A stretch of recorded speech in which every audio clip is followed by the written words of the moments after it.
In this episode, we're going to go over the scenario of Joseph and Potiphar's wife. Before going over the story, let's just analyze real quick the nature of the escalation that Potiphar's wife utilizes in the story.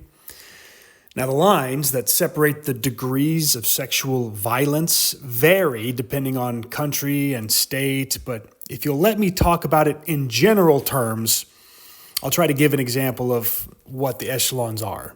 So sexual harassment is the area where verbal or non-physical sexual escalations occur, such as when Potiphar's wife is continually making repeated sexual offers to Joseph, even though Joseph has already made it clear that those solicitations are unwelcome. Sexual battery is when that posture of unwelcomeness is met with physical contact.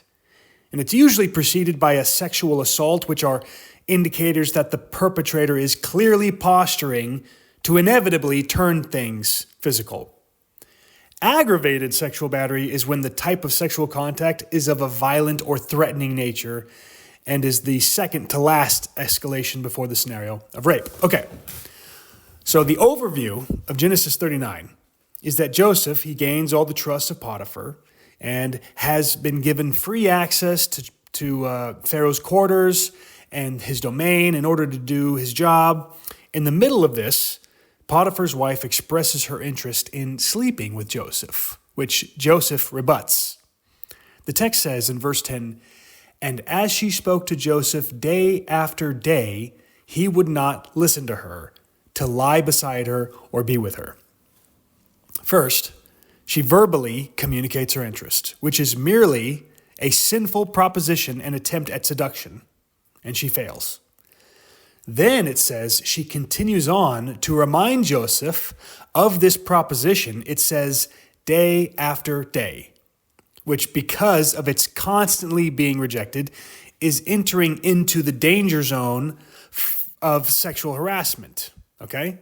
She isn't being physical, but she's communicating verbal sexual solicitation repeatedly, even though she knows it's unwelcome.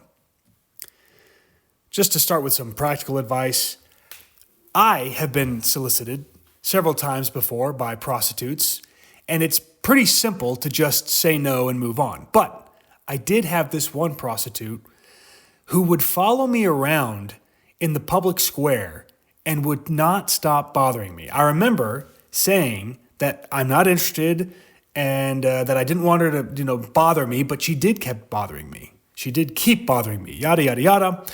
The only thing that I finally got to tell her, to get her to give up, was when I started to talk to her about Jesus. As soon as I tried evangelizing her, that's when she gave up on me. Looking back on that situation, I have to admit to myself that because men in general are not used to getting sexual attention from women, that my body language may have been communicating something different than my words were. Like, if I'd smile in embarrassment at how forward she was, even though I said with my words no, that's her foot in the door, and that's why I think she was so pushy. The best advice I'd say is to literally ignore her. Don't even acknowledge her existence and keep walking. And if you do have to talk, a simple no or leave me alone while continuing to not express emotion, looking past her, will do the trick. And if not, as I've learned, tell her about Jesus. Now, I don't know what kind of response Joseph had in this specific case with Potiphar's wife, but because he was kind of dictated by the nature of the job to be there, he couldn't just simply ignore her continually. He had to work around her. This was his job. And so due to that, she escalated her advances. It says she caught him by his garment, saying, "Lie with me." But he left his garment in her hand and fled and got out of the house. At this point, she's stepped into the danger zone of a fuzzy place somewhere in between sexual harassment and sexual assault. Now, that depends on the jurisdiction which defines those terms on the context of what it means that she took hold of his coat. But technically, she did turn things physical. Now, when I say she turned things physical, I'm not implying at all that she is overpowering Joseph, nor that she is even attempting to overpower Joseph. I don't expect she even thought she would be able to overpower him. I'm just saying she grew impatient with mere words and is now beginning to make physical contact in order to express more seductively her intentions in hopes that Joseph would give in. I think Joseph could have easily pushed her off and kept his coat, and I tend to think he chose not to push her off and keep his coat for the possibility that she may claim Joseph attacked her, which would be a misconstrued narrative of the events. And so to avoid that possibility, Joseph decides to slip out of his coat and flee the scene so as to avoid physical confrontation with the wife while also avoiding her sexual escalations. Now, I want to point out here that just based on those concepts being communicated by the Bible, there's nothing being communicated here of Joseph's wife trying to overpower Joseph or rape him. We haven't reached those zones. Remember, we got that fuzzy area that's between sexual harassment and sexual assault, but we didn't get to rape. At least she didn't escalate to that point immediately right then at this point in the story. She only got to that point where she was pushy in her advances. She was hasty, which Joseph, as expected, had rebuffed because he had the power to rebuff them. And I phrase it like that because the word in Hebrew here used for when Potiphar's wife takes hold of Joseph is tafas, the same word that we had seen before in Deuteronomy 22, in the case where if a man should tafas or seize a virgin and lie with her. Here in Joseph's story, we see that tafas is yet another example that is biblical evidence proving that Deuteronomy 22, verses 28 and 29, was not using that word to communicate a scenario of rape. Because in this Genesis scenario, Potiphar's wife had no intention at that point to overpower or rape Joseph, only to seduce him more hastily than she had tried before. Now, there's another YouTuber whose channel is called Christianity for Academics, who I found, and he's responding to hostile critics like Dan McClellan the way that I have. But I want to clip a portion of his video that proves this in Hebrew at a more technical level. Here it is. Now, most will grant that tafas on its own doesn't mean rape.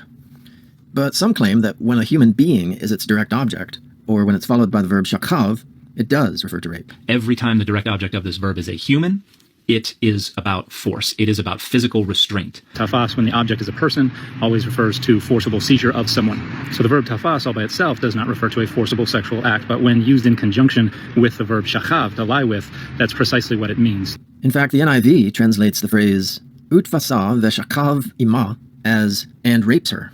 So the translators apparently took the phrase as an idiom for rape. But this idea needs to be justified philologically, and not just assumed or asserted. The only place in the Hebrew Bible where tafas is immediately conjoined with shakav is the verse in Deuteronomy chapter 22, verse 28. So you can't argue that whenever these two words are conjoined, the author is always talking about rape. So the verb tafas all by itself does not refer to a forcible sexual act, but when used in conjunction with the verb shachav, to lie with, that's precisely what it means. Yeah, that's a bad argument. We do, however, have at least one text where tafas and shakav are used in close contextual connection. In Genesis chapter 39, verse 12, we're told that Potiphar's wife seized Joseph by the cloak and urged him to lay with her. The verb that's used here for seize is tafas. And notice that it's followed by Potiphar's wife urging Joseph to, quote, lie with me. That's the verb shakav. It's true that the intercourse never happens, since Joseph rebuffs her and flees the scene, but let's imagine that he had responded differently, and the text had read, and she took hold of him by his garment and lay with him. Would that have meant that she raped him? Not necessarily. If Joseph had given in to her urgings, then he would have engaged in the intercourse consensually. Now, I'm not suggesting here that tafas meant seduce. The word means take hold of, seize. I'm just saying that in Deuteronomy chapter 22, verse 28, this verb, even though it's used here in the context of a sexual encounter and with a human being as its direct object, doesn't necessarily imply that the man had committed rape. All it means is that he laid hold of the woman, just like Potiphar's wife laid hold of Joseph in her effort to seduce him. The act itself tells us nothing about whether the person who had been laid hold of consented to the intercourse that followed or resisted it and was forcibly raped. Now, Dan McClellan dismisses this instance of tafas in Genesis chapter 39, verse 12, claiming that it doesn't help us understand the verb in Deuteronomy chapter 22, verse 28, because the verbal object is not Joseph, but his garment. No, the text says she seized his garment. This is grammatically incorrect, though. The direct object of the verb is indicated by the suffixal pronoun who, which means him, and refers to Joseph.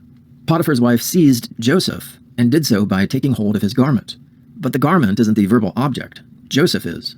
The garment is mentioned in a prepositional phrase that follows the object. So as I see it, this text is indeed relevant for our understanding of Deuteronomy chapter 22, verse 28, because it illustrates that the verb tafas did not have to be understood as indicating an act of rape, even when its direct object is a human being, and even when it's used in close connection with the verb shakav, to lie with. Okay, so tafas is used in the story of Joseph and Potiphar's wife in the context of seduction, not rape. Okay, so after her advances fail, Potiphar's wife straight up lies about this scenario to her husband and the guard and ruins Joseph's life. She goes straight from the realm of that fuzzy sexual harassment area we were talking about, straight to the crime of attempted rape. And I say that she is guilty of this because we learned in previous episodes that false accusations are subject to the same penalties of what the accusation would have merited onto the false accuser, which she is a false accuser. Deuteronomy 19, verses 18 and 19 say, "If the witness is a false witness and has accused his brother falsely, then you shall do to him as he had meant to do to his brother." Now, this story makes it very clear that Potiphar's wife knowingly lied and knowingly accused Joseph of a lie and a false accusation. But I want to remind the listener that it is very, very common for people to trick themselves into thinking that they are not making false accusations when they actually are. Sometimes when guilt, regret, or embarrassment befall a person for their sexual act that they engage in order to cope with that guilt or embarrassment, they subconsciously misremember and misconstrue the events in their head so as to make it appear to themselves as if they were a victim, when the reality is that they were not only a willing participant, but in many cases, the perpetrator. They repeatedly catechize the memories to themselves in such a way that they convince themselves that this is the way it happened, even if it's a lie. You heard that phrase, everyone's a liar, and the biggest lie that they tell is to themselves. Everyone's the biggest liar to themselves. This is that situation happening. I'm not saying this is what happened with Potiphar's wife. I'm just saying, let's take Potiphar's wife and look at how easy it is for people to fall into the same kind of sin when they start convincing themselves of things that didn't actually happen. There are usually indicators that you can see in the testimonies of people who do this that give away that they themselves don't even believe their own lie. And in extreme cases, there are even times when the reverse happens, when people feel so guilty about something that they confess to things that they haven't even done because their guilt makes them confess to crimes they didn't actually commit. But in this situation, I'm referring more to the former than the latter, and that every listener should be on guard from this happening to them so that they can best follow Jesus' command that their yes be yes and their no be no. Don't let yourself fool yourself, whatever guilt you're carrying, to misremember events as a coping mechanism. Okay, one more piece of practical advice I have, particularly for the men. This story in Genesis was about a woman making a sexual attempt on a man, but I want to address the case where something like this would happen if a man were the perpetrator on Joseph, and more aggressively so. Being that Joseph is in a difficult power dynamic position here, it's hard to know what Joseph would have done, but I'd like to just take a moment and just offer my own personal advice, okay? First, just posture yourself in a way where you won't become a target or victim when you see the indicators of escalation happening on you.